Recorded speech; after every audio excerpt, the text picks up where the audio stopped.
1943年，二战正处于最激烈的阶段。日本占领新加坡后，对当地华人进行了残酷的肃清。在这场血腥的屠杀中，一位名叫陈嘉庚的华侨企业家面临着前所未有的考验。日军曾多次逼迫陈嘉庚公开支持日本的大东亚共荣圈政策，并要求他担任傀儡政府的要职。面对日军的威逼利诱，陈嘉庚没有屈服，也没有鲁莽抵抗，他选择了一条看似平凡却极其艰难的道路。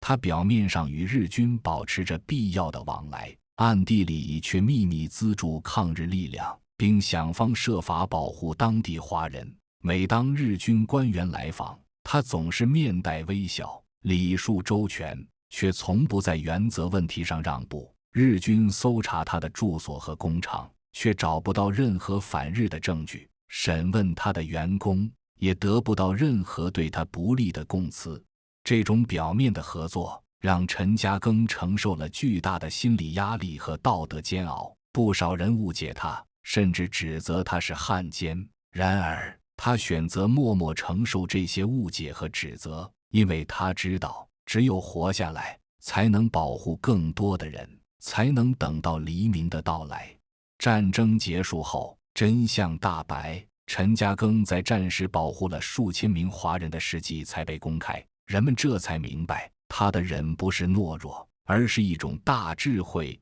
大勇气。正如他后来在回忆录中写道：忍不是认输，而是等待时机；不是妥协，而是蓄积力量。陈嘉庚的故事告诉我们，真正的忍耐不是简单的退让和屈服，而是一种深刻的人生智慧和强大的内心力量。在人生的道路上，我们每个人都会遇到各种各样的困境和挑战，而忍的智慧往往是我们渡过难关的关键。这世上从来就不存在所谓一帆风顺、事事如意的事，更多的时候都是大肠包小肠，总有变故和无常，而且我们也会无能为力，无可奈何，无计可施。这个时候，我们好像除了忍，别无他法。王小波曾说，人生在世，会遇到一些好事，还会遇上些坏事，好事承担得起，坏事也承受得住，就这样坦荡荡做个寻常人也不坏。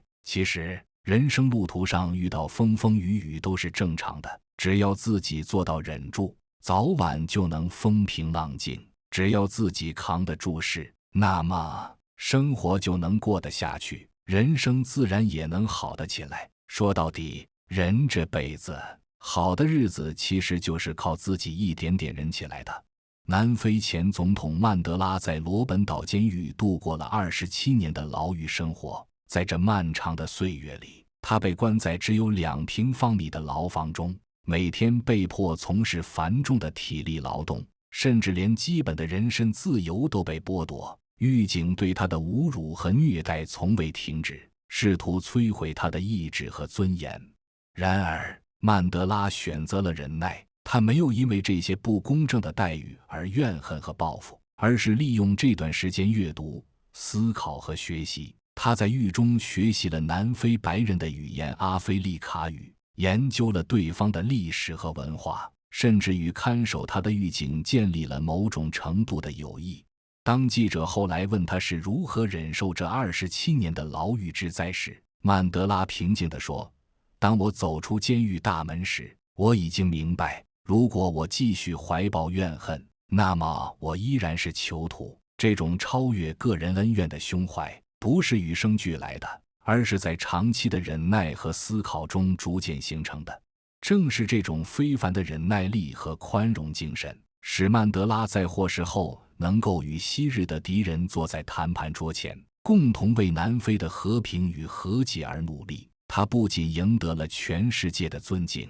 更重要的是，他通过自己的忍耐和宽容，避免了南非陷入种族仇恨的深渊，为国家开创了一个新的未来。谁的生活没有经历过委屈？谁的人生不会遭遇到痛苦？其实，每个人的一生当中都会遇到多多少少的不如意、不如愿的事。这个时候，我们也或多或少会觉得惆怅、苦闷，甚至是迷茫和绝望。而且你会发现，此时除了靠自己，别人都根本不可能帮助到你，并且我们也没资格在这个时候说别人为什么不帮自己。毕竟你的生活只是你的生活，你落难失意的时候，没人有义务帮你渡过难关。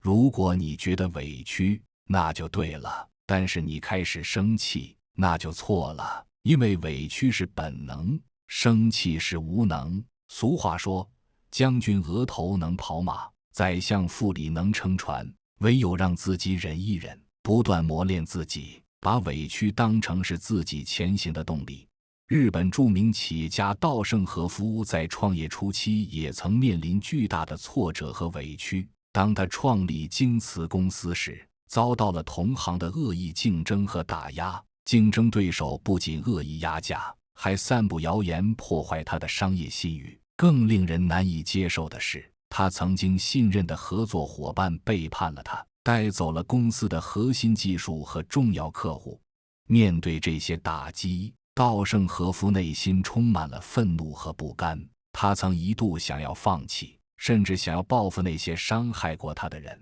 但在经过深思熟虑后，他选择了忍耐和坚持。他对员工说：“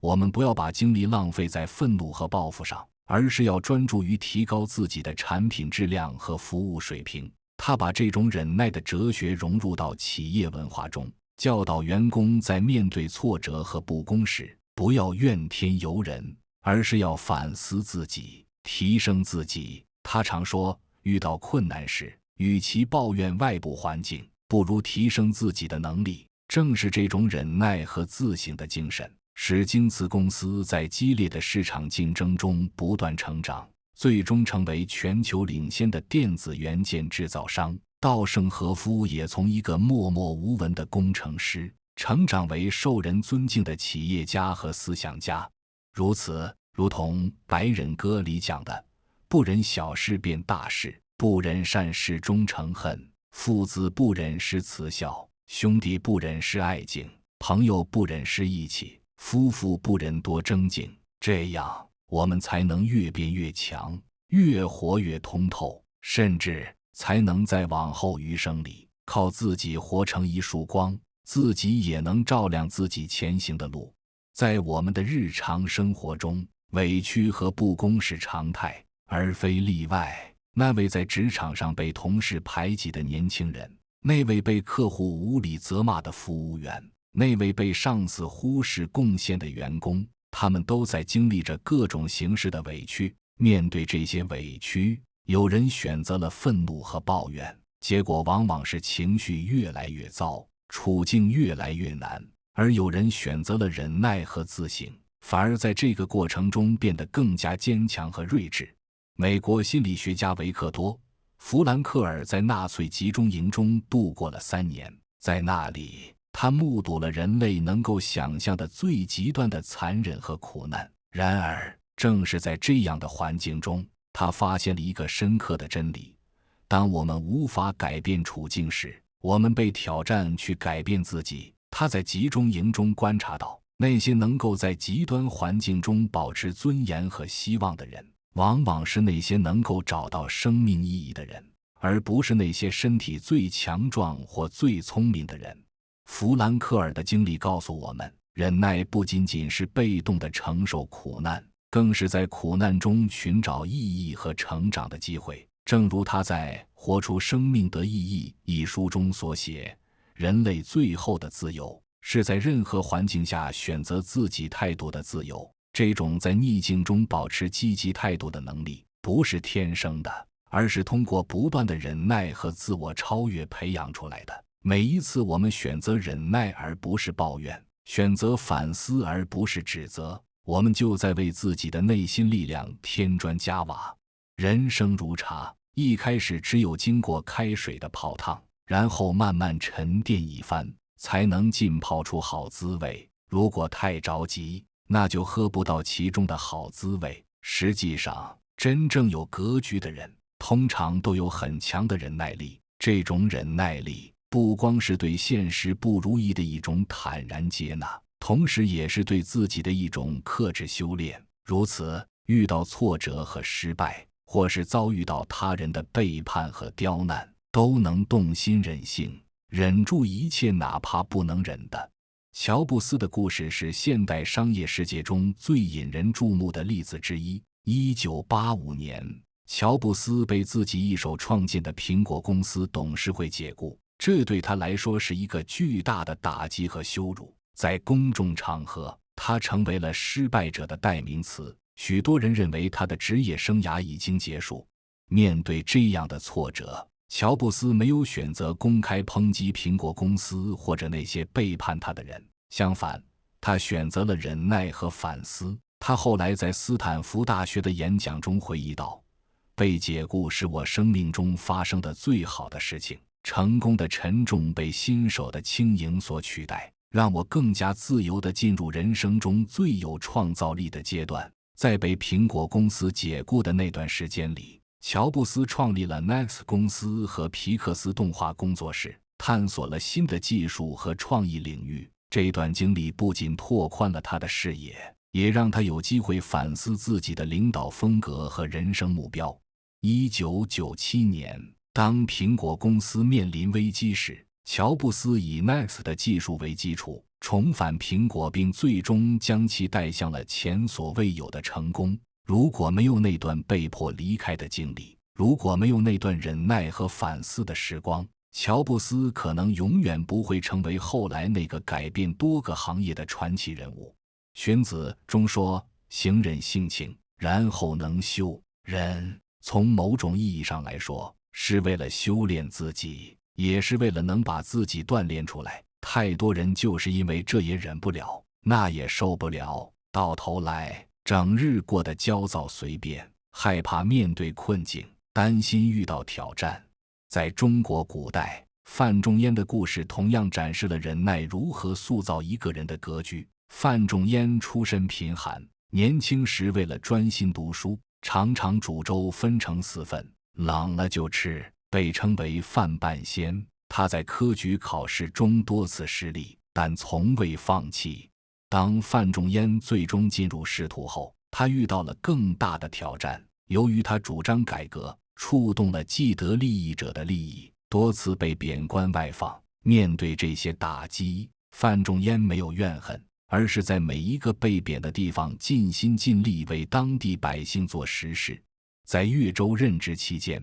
他修建了岳阳楼；在苏州任职期间，他组织疏浚了苏州河道，解决了当地的水患问题。无论身处何地，无论职位高低，他都能安心做事，不计较个人得失。正是这种超越个人荣辱的格局，使范仲淹成为了一代名臣，也使他写下了千古名句：先天下之忧而忧，后天下之乐而乐。这种胸怀和格局不是与生俱来的，而是在长期的忍耐和修炼中逐渐形成的。以系辞下里有言：耻祸之躯，以求信也；龙蛇之者，以存身也；精益入神，以致用也；利用安身，以崇德也。做你担心的事，做你害怕的事，做你恐惧的事，那才是你最快的成长方式。只要你遇到困难足够能忍，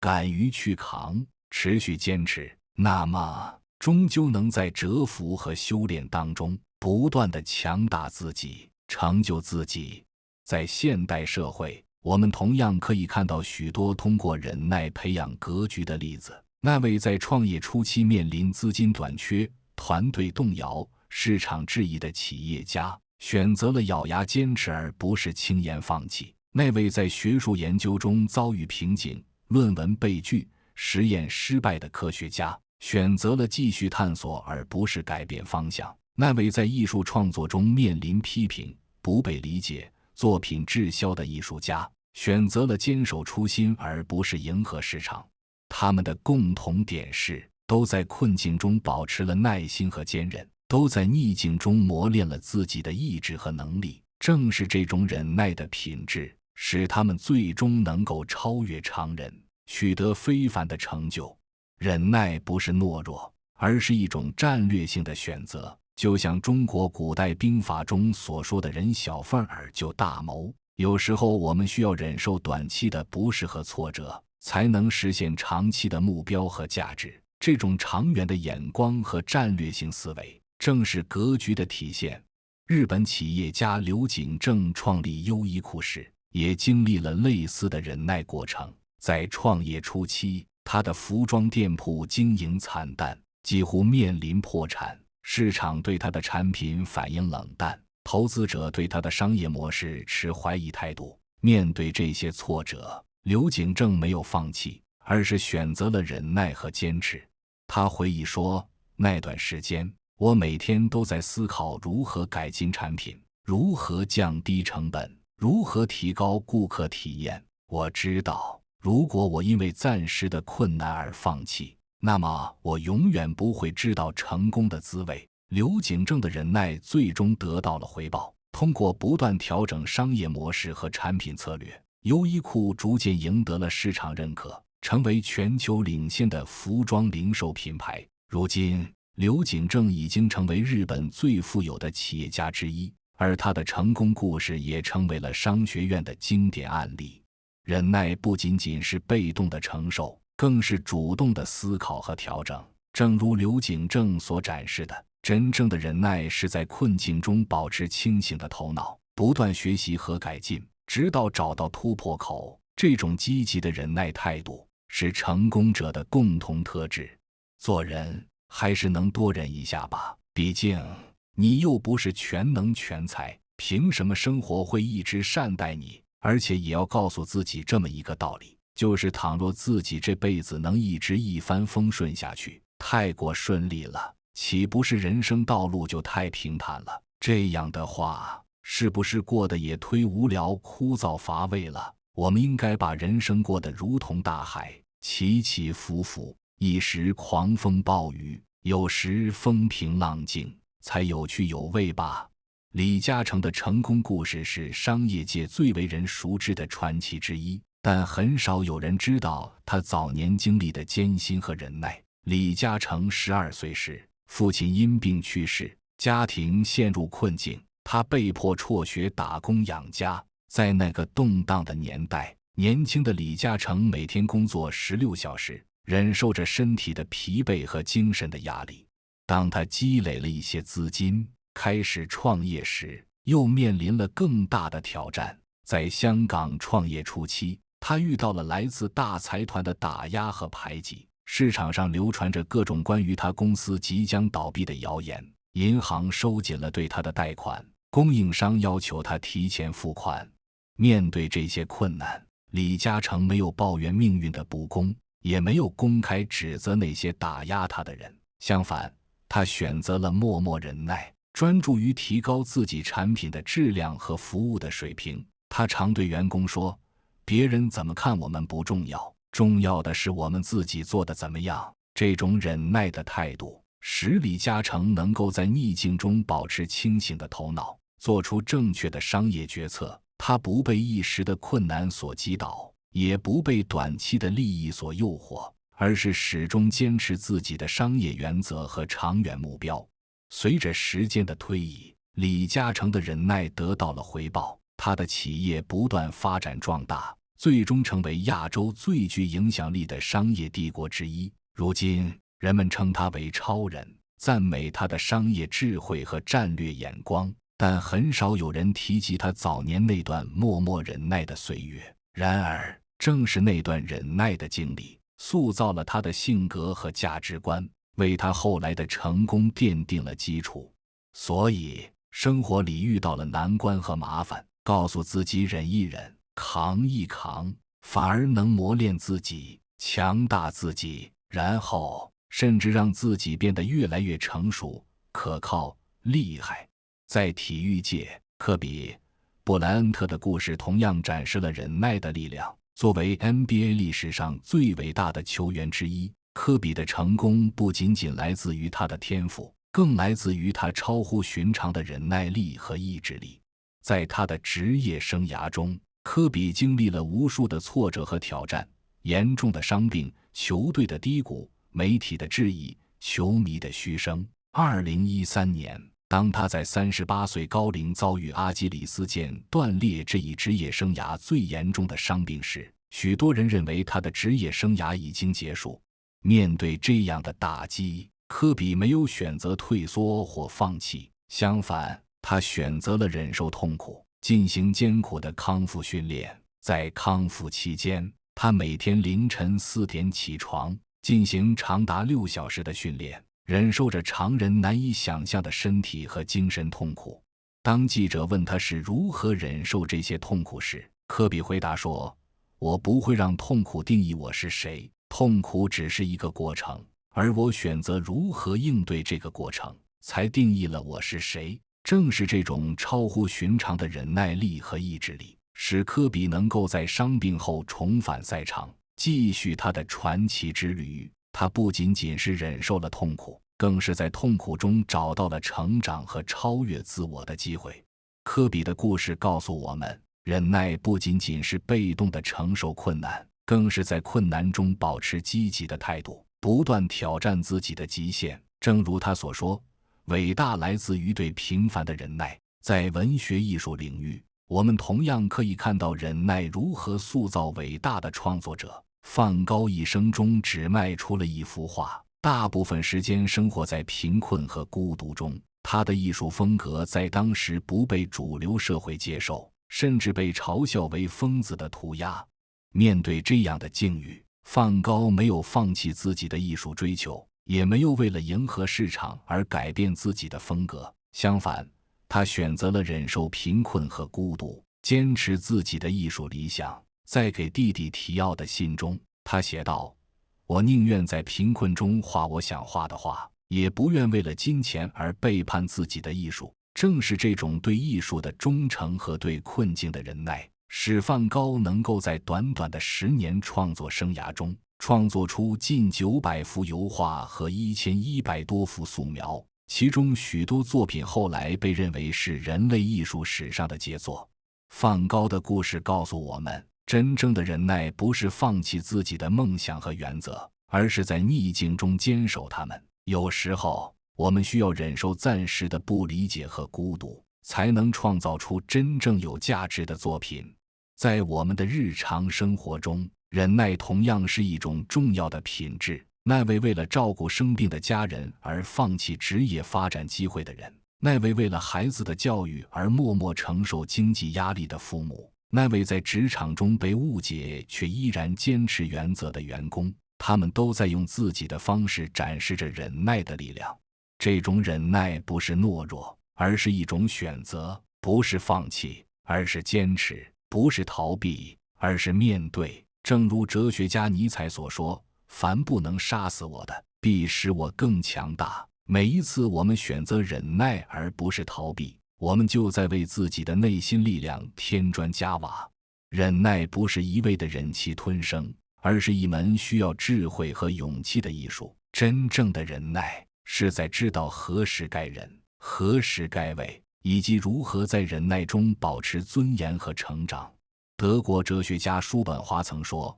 我们常常后悔说了什么，但很少后悔没说什么。”这句话道出了忍耐的一个重要方面：自我控制，在情绪激动时保持沉默，在冲动时按捺住自己，这需要极大的自制力和智慧。然而，忍耐并不意味着永远的沉默和退让，有时候，适当的表达和坚持也是必要的。关键在于，我们需要学会区分什么是值得忍耐的，什么是必须坚持的。正如中国古语所说：“大事不糊涂，小事不计较。”在原则问题上坚定立场，在细节问题上灵活变通，这才是真正的智慧。在人际关系中，忍耐尤为重要。每个人都有自己的性格、习惯和价值观，差异和冲突是不可避免的。面对这些差异，我们可以选择争吵和对抗，也可以选择理解和包容。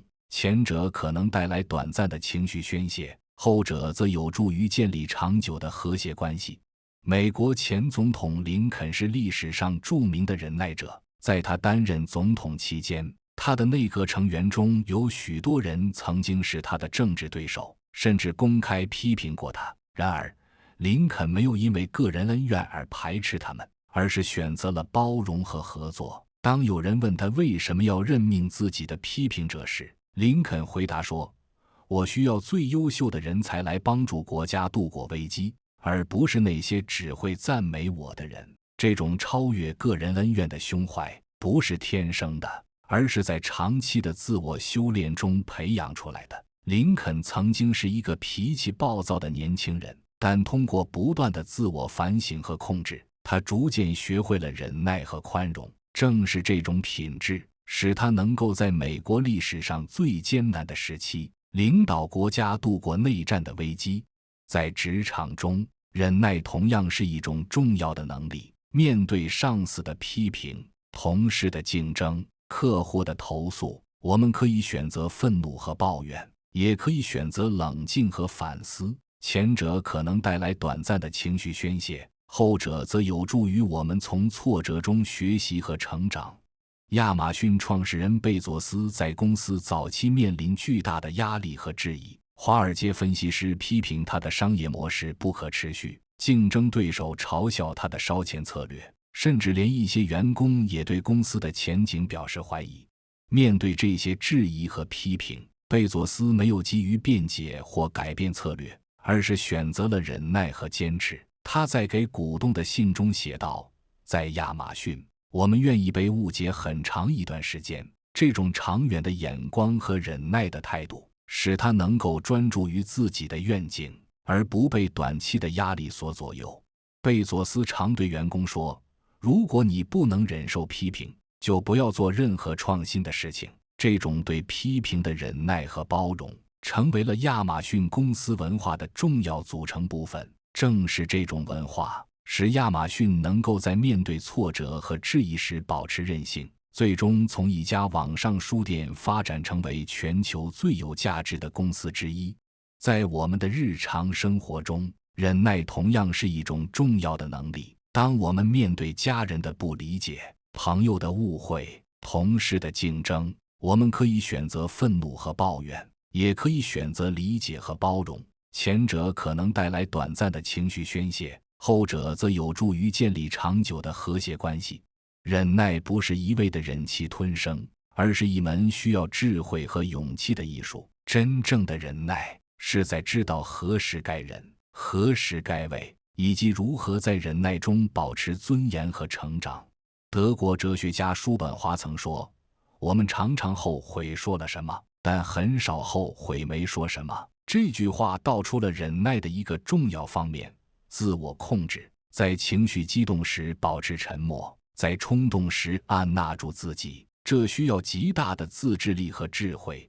然而，忍耐并不意味着永远的沉默和退让，有时候，适当的表达和坚持也是必要的。关键在于，我们需要学会区分什么是值得忍耐的，什么是必须坚持的。正如中国古语所说：“大事不糊涂，小事不计较。”在原则问题上坚定立场，在细节问题上灵活变通，这才是真正的智慧。在人际关系中，忍耐尤为重要。每个人都有自己的性格、习惯和价值观，差异和冲突是不可避免的。面对这些差异，我们可以选择争吵和对抗，也可以选择理解和包容。前者可能带来短暂的情绪宣泄，后者则有助于建立长久的和谐关系。美国前总统林肯是历史上著名的忍耐者，在他担任总统期间，他的内阁成员中有许多人曾经是他的政治对手，甚至公开批评过他。然而，林肯没有因为个人恩怨而排斥他们，而是选择了包容和合作。当有人问他为什么要任命自己的批评者时，林肯回答说：“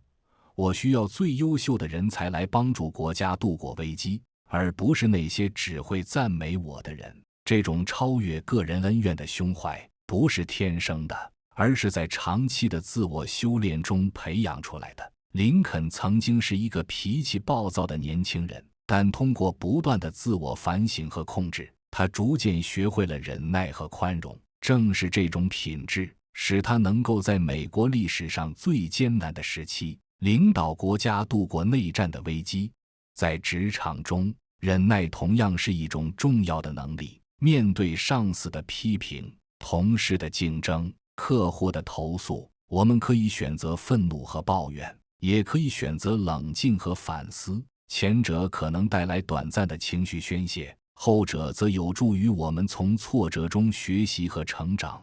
忍耐的艺术还在于，我们不仅要学会忍受外部的压力和挑战，更要学会控制内心的情绪和冲动。正如古希腊哲学家艾比克泰德所说，控制你能控制的，接受你不能控制的。这种内心的平静和自制是忍耐的最高境界。在日本的武士道精神中，有一个重要的概念叫做忍，它不仅仅是忍受痛苦和困难，更是一种内心的修炼和超越。武士们通过各种严格的训练，如冰水浴、长时间的静坐、忍受饥饿和疲劳等，来锻炼自己的忍耐力。这种训练不仅仅是为了增强身体的耐力，更是为了培养内心的坚韧和平静。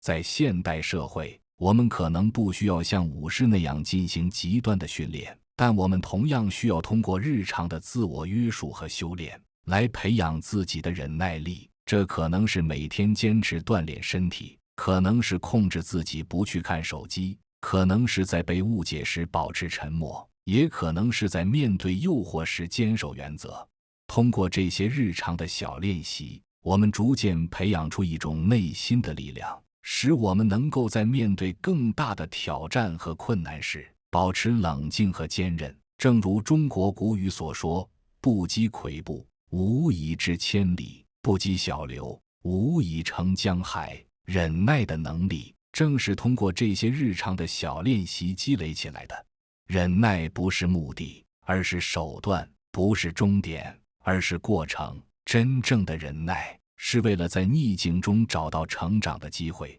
在困难中发现生命的意义。在我们的日常生活中，我们同样可以通过这种方式来面对各种挑战和困难。当我们无法改变环境时，我们可以选择改变自己的态度；当我们无法控制他人时，我们可以选择控制自己；当我们无法避免痛苦时，我们可以选择从痛苦中学习和成长。在这个时代，忍耐的能力比以往任何时候都更加重要。它不仅能帮助我们度过困难时期，还能使我们在逆境中成长和超越自我。回顾陈嘉庚、曼德拉、乔布斯、李嘉诚等人的故事，我们可以看到，忍耐不仅仅是一种品质，更是一种生活的智慧。它教会我们如何在逆境中保持尊严，如何在困难中寻找机会，如何在挫折中成长和超越。